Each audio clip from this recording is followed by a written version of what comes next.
우리는 교과서를 통해 경제를 이끌어가는 주체에는 가계, 기업, 정부가 있으며 그중 기업은 이윤 추구라는 목적을 두고 경제 활동을 해나간다고 배웁니다. 그러나 기업은 회계 부정이나 노동 착취 등 다양한 사회적 문제를 일으켰고 결국엔 이윤 추구라는 목적 이외에 사회적 책임이라는 또 다른 목적을 요구받게 됩니다. 하지만 기업들은 이런 사회적 책임보다 단기적 이윤 추구에 더 열을 올리는 모습입니다.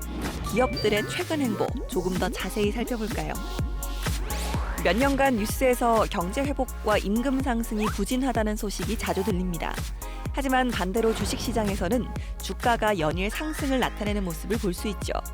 기업의 주가 상승을 두고 어떤 이들은 기업들이 높은 수익을 올렸기 때문이라고 말하지만 사실은 아닙니다.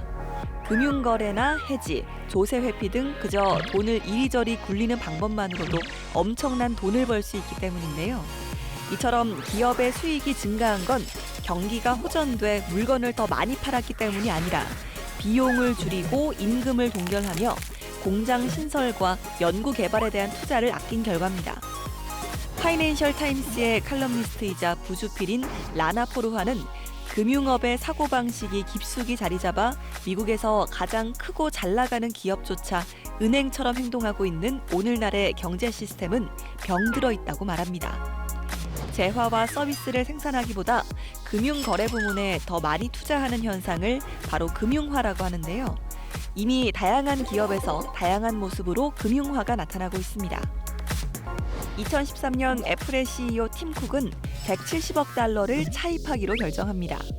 1,450억 달러가 넘는 현금을 쌓아두고 있지만 굳이 돈을 빌려서 자금을 마련하기로 한 거죠.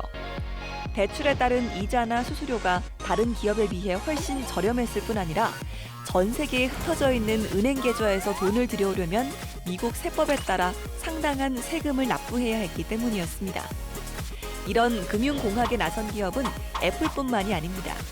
화이자를 비롯한 많은 수의 제약회사들이 2008년부터 2013년 동안 10만 개 이상의 연구개발직 일자리를 없애고 인수합병과 같은 금융 전략을 활용하고 있는 것이죠.